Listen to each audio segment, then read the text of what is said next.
I am fantasy and paranormal romance author Leslye Penelope, and welcome to My Imaginary Friends, a look behind the scenes of an author mapping the worlds in my head and making them a reality.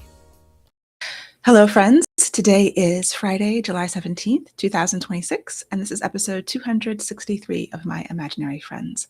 I'm Leslye.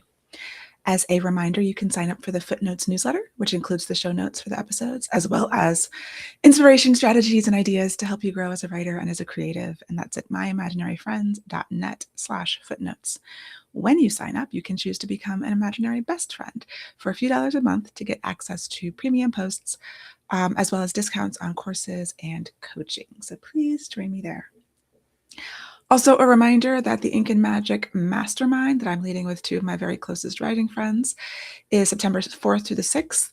It is online, and it's a mastermind where you can focus on a creative or a business issue. We still have a few spots open, so you can go to inkandmagicretreat.com to apply. Okay, so this week's best things. There's a bunch of stuff that's happened, not just this week, but since the last time I have podcasted that I wanted to share with y'all. In no particular order, I was asked to be the writer in residence for Howard County, Maryland's public schools by the Howard County Poetry and Literature Society, which is incredible. So it means I'm going to be going to all the county schools, there's 13 of them, over the course of this upcoming school year and doing presentations and readings with students in the high schools. Yeah, and so I've done school visits before, usually about the monsters we defy. And in DC, there's a program through the Penn Faulkner Association, which writers in schools. So I visited DC schools to talk about like the real history of that book, and now getting the chance to talk to other students. It is very cool. It's also a little bit scary. Kids are a little scary. I am happily child-free, but I'm around children sometimes. And even doing the school visits, it's really rewarding to talk to young readers, young writers, people who want to become writers, to introduce them to a professional author. It is really a privilege. But also, I did discover what they call the Gen Z stare. I don't know if the high schoolers are still Gen Z or they Gen Alpha. I don't know, but that sort of blank look they give you when you're talking to them and you're not sure if they're doing other things in their head or if they're listening to you. So yeah, that will be very interesting. So I will keep you updated on my time as writer in residence. I also recently started dance classes again. So I started ballet when I was 5 years old, and I did ballet till I was about 13. And then I also did jazz, tap, hip hop. I did African dance in college. I've danced a lot for a long time, but that was like 30 years ago. And so I had been thinking about doing dance classes as an adult for several years. And I finally found classes that are close enough that I'm gonna actually go regularly. So initially I just signed up for ballet, but in the summer, the adult classes, because obviously most of the classes are for children, they have 3 classes in a row: ballet, tap, and jazz.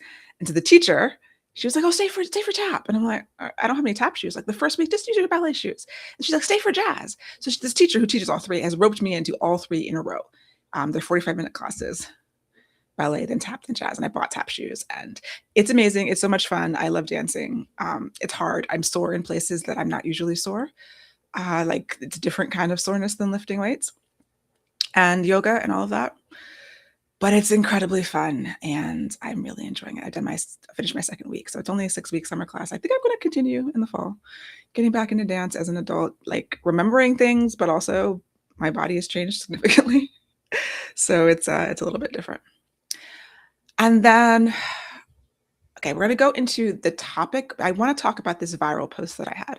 I had a post, I should look up the date, a few weeks ago on Instagram that went super viral. It's at like 180,000 views, hundreds and hundreds of comments, shares, all of that stuff.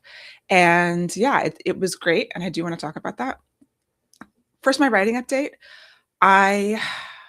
This week I didn't actually write anything. I had a lot of promo stuff to do. I had some guest articles to do. Sorry, this mic keeps slipping, and it's my mic stand.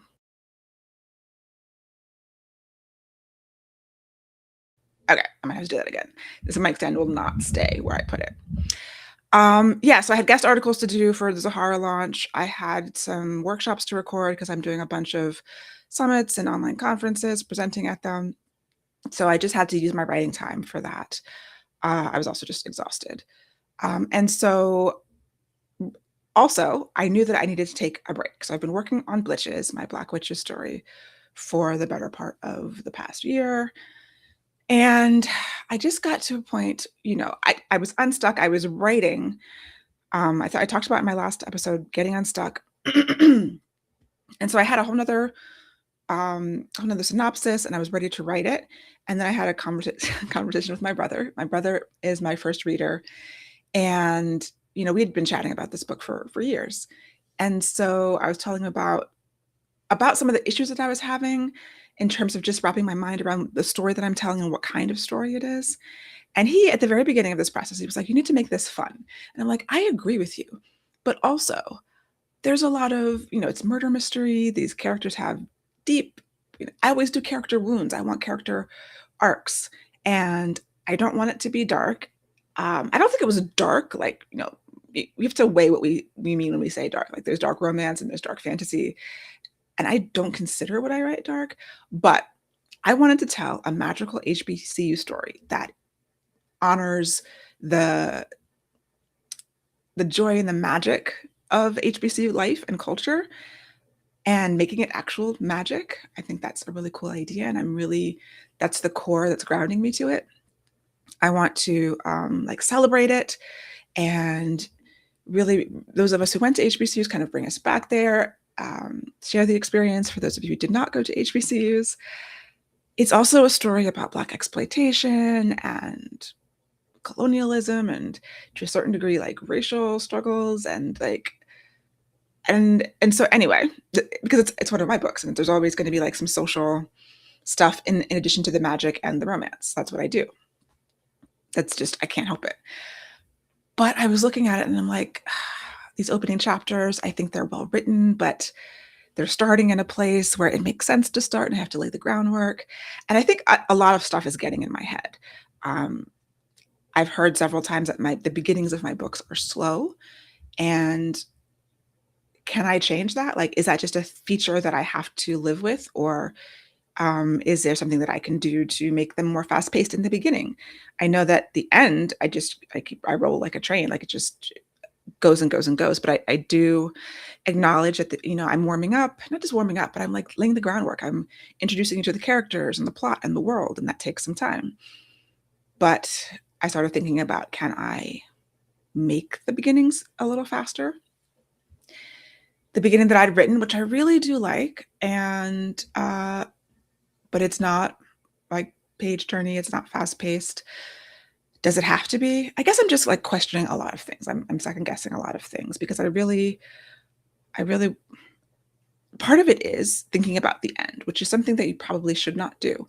Like thinking about the end while you're writing it, thinking about the reactions while you're writing it, thinking about, and on one hand, you want to think about reader reactions, right? Because we're writing to be read. We want positive reactions. And on the other hand, if you let that get in your head while you're writing, you can get stuck. And not stuck like writer's block stuck, but I'm at the point where I have so many different options of the way the story could go. And I've been whittling down and whittling down. And I think I might have whittled down to the wrong option. I don't know. I was spinning my wheels. I was spinning in circles. And so I was like, this is when you take a break. And it's not about, like, I liked the story that I had. I thought it was well constructed and it worked pretty well. But something wasn't right, and I kind of coming back to, is it fun? Is it the celebration that I want it to be? Or is it too dour? Is that the word? I'm not sure. So I'm giving it some space. I picked up another manuscript, the Cozy Romantasy that I had been working on a few years ago for NaNoWriMo. And I took a look at that and just as a brain break, can I work on both of these at the same time? I've been wanting to work on that and pick it up again. So I took a look. that needs a lot of changes too from the draft that I did like 3 years ago, which is normal. Like I can't just take a draft from 3 years ago and start writing it. That's just not how my brain works. So that's where my writing is right now. Hopefully I'll pick it up again next week, pick up something, maybe Blitches, maybe the Romantasy, and yeah, see if I can like sit with myself and just, it's really about what story do I want to tell and how do I want to tell it? Because I've had so many competing ideas. It's been more thrillery. It's been dark academia. It's been like pure mystery. And I've had these inspirations and these like ideas in my head that I wanted to try that I sort of discarded and picked back up again. I'm being very wishy-washy. And it's probably because I don't have a deadline and I have like all the time in the world to figure this out, which, yeah, having a hard deadline has been extremely helpful. I highly recommend it. I also love not being on deadline at this very moment, but it's not the best for my personal productivity. So moving on, yeah, I wanted to talk a little bit about this viral post that I made on Instagram, which was a complete accident, actually. I was just, the pitch for Zahara is basically the same. Whenever I've done it a lot of times in person, I think I talked about it on the podcast. When I gave the pitch for Zahara in person, people's jaws dropped. They're like, oh my gosh. And so I feel like I'd done it before on Instagram, but maybe not in this way. And I think the two factors, so I will link to the video. I don't even know what day that was. I'm trying to see. Well, it was in the end of June. It's been a few weeks. I pitched it as in April 1995, 16-year-old Zahara Douglas sees her twin sister get into a car with a stranger and drive away. Moments later, no one remembers her sister ever existed, not even their mother. And then I hold up the book and like, that's the plot of my newest book that comes out August 11th. And then I ask them to do 3 things: to download the first 3 chapters, which you can do on my website, sign up for my newsletter, to enter the pre-order contest, and to share it with a friend. And I think normally I don't make asks. Maybe I just say it's available for pre-order, but I don't specifically say, ask them to do these 3 things. And it was just, I made a list of different kinds of promo I could do. And this was one. I filmed like 3 or 4 things that day. And I just put it up, and I wasn't going to. I was really tired. I remember it was a Friday evening, and I had gotten into this like energy crash around 4:00, and I just rested and started reading. And so it was like 6:00, and I'm like, I've got this post. It's ready to go. I don't really feel like posting it, but let me get up. Let me just go. Let me put a caption down and press, submit or whatever on the reel. And I don't think I put it. I might have put it on TikTok too. I can't remember. And it was 6:00 on a Friday. I was like, I don't think anyone's going to see this. I'm not sure this is the best time to be posting something. I walked away. I didn't look at Instagram until Saturday morning when that post had 7,000 views. And I was like, and most of my posts were getting 200, 300, like 500 was great for views, for a reel for me. I was 7,000 in like 12, 13 hours was insane. And it just went on from there. So yeah, right now it's, trying to see what the views are at. I've pinned it. It's 174,000 views right now. It's 24,500 likes, almost 600 comments. They're still coming in. And my follows, I went from like 6,500 followers on Instagram on June. It's going to play if I play it, and then it'll be, let me find the exact date because, will it tell me? 2 weeks ago, it says, I guess 2 weeks ago. I went from 6,500 followers to 10,700 followers and climbing because I get new followers every day from this. I'm still getting comments. Pre-orders, that's where the magic has happened. So I checked with my editor for pre-orders because, with traditional publishing, at least with my publisher, I don't have any kind of dashboard. I can't see any kind of numbers. So I have to ask my editor. On June 1st, I had The Inevitable Undoing of Zahara Douglas had 151 pre-orders. And, it comes out August 11th. I was like, all right, I want to get to 600. That was my goal. That was the number of pre-orders that the Monsters We Defy had. And that was my top seller. And so for me, those are my numbers. As of July 9th, last time I checked, Zahara had 520 pre-orders. So we had gone up almost 400.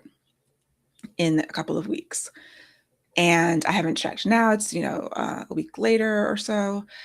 But I do see comments of, under the Instagram post and now under the TikTok post, people say, I pre-ordered, I requested from my library. So if what they're saying is accurate, they're actually more pre-orders are coming in. Also, I did put it on TikTok either that day or that weekend. And if I don't have TikTok on my phone. I've never had it on my phone. I just do it through the browser for publishing. And it got maybe 400 or 500, which is good for me on TikTok.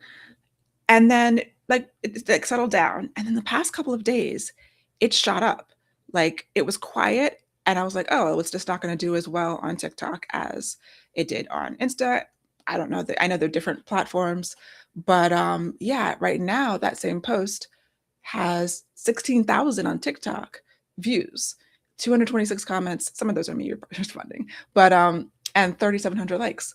And yeah, it's I don't know what happened between when it was like 500 for like a week or so and then started just popping up. And so yeah, this is viral for me. I know many other authors probably have, millions and millions of views, but like I've never had a post. The only other post I had that went viral was my cat. It had nothing to do with my books. That's at 15.5 million because it's also pinned if you go to my Instagram. Um, it's a cat video and like people love cat videos and that was crazy, but it got me some followers for sure, but not a lot because I don't have a lot of other cat content. And that was a very specific random situation. I can't produce cat content. My cats are too ornery. Where are they? They're usually here. I'm not sure what happened to them. So anyway, yes, this is a post about my book that went viral. I did a post because Patricia Arquette, the actress, commented with a heart, and I just did a reaction. I was like, "Are you serious?" I know that India Ari reshared the story. Queen Latifah liked it. There might have been other people that liked it, but those are the ones that were brought to my attention that I saw. And that's also very cool. A couple of like people with various connections to Hollywood reached out and I pointed them to my Hollywood like TV and film agent. I doubt anything will come of that, but like the interest is good. The visibility is good. The shares have been amazing. Thank you if you shared it. Thank you so much if you pre-ordered it or requested it from the library. The other thing is my pre-order giveaway. I had to cut it off. So I didn't have like a firm. I had ordered already the character art card, and there was like a deal. I ordered like 120 of them because usually my pre-order giveaways are under 100, maybe 60, 70, 80 sometimes depending on the book. I looked at the forum and it was at 175 and I was like, oh, I'm gonna have to order more stuff. And then I started doing the budget and I'm like, I need to cut this off. So I cut it off at 200 and I'm just maxed out of the quantity of materials that I had in terms of bookmarks, book plates, the zine. I'm printing out the zine right now. So I'm just printing it out on colored paper. I'm gonna have to cut and fold all of these, but that'll be a project. Sign all of those book plates. I have another situation where I'm signing a lot of book plates. I don't know if I can get into specifics now, but I will stay tuned for that. But yeah, it's been really good. The energy has been good. It's been reinvigorating me. And, this book is really important because, I mean, every book is important. And I love this book. And I worked really hard on it, like all of them. And I'm very proud of it. And I think it's a great story. And I'm very gratified by the reviews that have been coming in. People like getting it and understanding it. And that feels amazing. Like career-wise, it's also important because Daughter did not sell as well as I think they wanted to. A lot of reasons, but sort of in publishing, you're only as good as your last book sales in terms of your next book. So I have Blitches that I will one day finish writing and then sell, and yeah, it really matters what the previous book sales are in terms of not just the amount of money I get for it, but the placement, the support from the publisher, how many bookstores it gets into, all of that stuff. It all kind of ripples and, every sale feeds into another. And that's why these books with this publisher are as Leslye Penelope and not L Penelope, because, I did a 4-book series and book 4 always sells less than book 1. But for me, it was, it sold a lot less than everyone wanted. I think book 4 of Arsinger Chronicles, Requiem of Silence, is one of the best books I've ever written. Like, it was so hard. But I'm so, so proud of that. And I brought together so many themes. And, it's book four. Like, I know. Do I want to start a four-book series? It's a lot. I get it. But yeah, so the sales were low and they were like, oh, new publisher, let's, change your name so it changes in the database. It starts fresh, a new like blank slate for sales. And I was like, okay, I'm not changing my name again. I don't have any more names. Like Leslye Penelope, I had my legal last name. I don't want to start answering to other things. So yeah, it is important and it means a lot to me that this is getting attention. And like one random, viral post has, made a big difference. And so I'm going to keep posting. And honestly, I couldn't control it. I didn't know that people were going to think that it was a real story. So yeah, the pitch that I gave, I think because I started with the words in 1995, the comments on the post are like, oh, I thought this was a real story. I was Googling to find out like why I hadn't heard about this. And then when I get to the part where her mother doesn't remember she ever existed, they're like, what's wrong with her? Someone said something about the Epstein files and like her being kidnapped. And I'm like, oh, wow, you're going way far. They were like, yeah, it's like a trafficking thing. They were like invested in this pitch that I was giving. And then I reveal that it's a book and they're like, ah. So that was not purposeful on my part. That's just, I guess I don't always start with, sometimes I'll usually pitch like, this is a book about a girl who sees her sister getting put into a car. No one remembers she exists. But framing it as if it's a real story, which was an accident, I think was part of the secret sauce. And that's interesting for me to know as I continue to pitch and continue to try to get people interested in this book. And I think that, everyone's like, oh, do it again, do it again. And I'm like, I hate doing the same videos over and over again. Like, I know that's what you're supposed to do on TikTok because TikTok doesn't really show to your followers. It just like randomly shows to people. We'll see. I'm going to do some more stuff. But I will say that in doing promo for Zahara, my goal was to be consistent, like more consistent with social media. I wanted to do everything I had the energy, time, and money to do to support this book. And so I had this, grand schedule 3 times a week. I'm going to post on Instagram. That did not really happen, but I showed up way more than normal and at least once to twice a week, sometimes 3, if I could get myself together. I often cannot get myself together. And so it was just like trying to be consistent, trying to show up, taping a bunch of things, trying different things to see what worked. And this worked. So there's no advice here, really. I think the advice is just to show up for yourself. And, I was disappointed in myself for not meeting my goal of three times a week. Like Monday, Wednesday, Friday. I had like columns. It's going to be this on Mondays and this on Wednesdays and this like 90s were going to be on Mondays. And I think like behind the scenes on Wednesdays and something else on Fridays. And I tried, but when I couldn't meet that goal, I still showed up. I still had different kinds of posts. I still was, just kind of doing my best to promote. And so, yeah, I think that showing up and trying the things that I was trying. Also, for me, it's about doing the things that I was interested in, the things that felt authentic to me, There's all these templates and ideas of posts, and I would go through like lists of these are posts that authors can do on Instagram, different kinds of posts, different memes you can jump on or trends, and I would look through them, and I'm like, I could do that. I don't really feel like doing that. Trying to assess my energy and like, does that feel authentic to me, or does it feel like something someone told me to do? And I tried to have that Venn diagram of things that are like working on social media and then the things that feel like a Leslye thing to do. Because, even though my word of the year is audacity, my word of lifetime is authenticity. And social media just feels so inauthentic all the time. And I don't like that. I don't like putting more of that into the world. Like I kind of don't want to add to the noise, So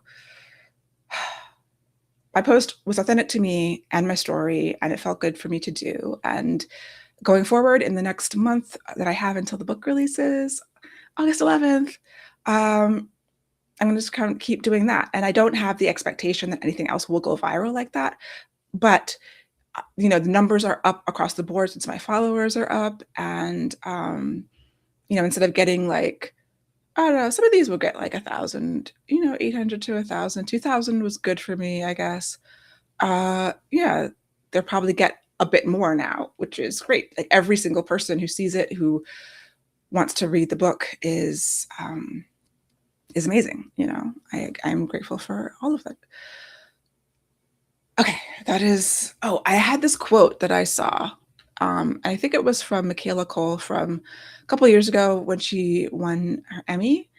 And kind of going back to Blitches, I thought it was very inspiring. So she said, write the tale that scares you, that makes you feel uncertain, that isn't comfortable. I dare you. And I took that to heart in thinking about going back to my manuscript, figuring out what is the story that I want to tell that isn't comfortable, that scares me. Yeah. I'm always thinking about that, actually. That's really like kind of how I operate in terms of storycraft.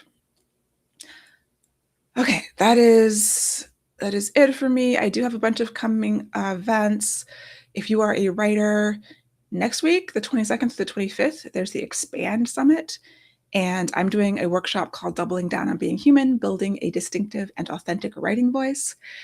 It's a new workshop for me. I've been thinking a lot about writing voices, and yeah, I appreciate that. I'm going to put the link in the show notes if you want to register for that. It's free, and then you just have to pay if you want the replays of the summit. July 29th, I'm doing the Writing from Your Why workshop, which I love. I'm also really excited about. This is for Jane Friedman. And if you go to janefriedman.com, I'll also put the link in. So it's really about writing stories that stand out in this AI world. Both of these workshops, the authentic writing voice and the writing from your why, they kind of go hand in hand about like AI is flooding the marketplace. How can you stand out? How can you be more authentic and figure out who you are and how to connect with other people's humanity, connect with your readers' humanity. And yeah, if you're in the Baltimore area, August 22nd is the Fiction Makers Conference, where I will be speaking live and in person in Charm City for this one-day conference. So thank y'all so much for joining me. I've been talking for too long. If you want episode show notes, sign up for the Footnotes newsletter at myimaginaryfriends.net/footnotes. Subscribe wherever you get your podcasts. You can email me at podcast@lpenelope.com. And appreciate a rating or review to help support the show. And please pre-order The Inevitable Undoing of Zahara Douglas or request it from your library. It would help me so much. And I'll talk to you next time. Have a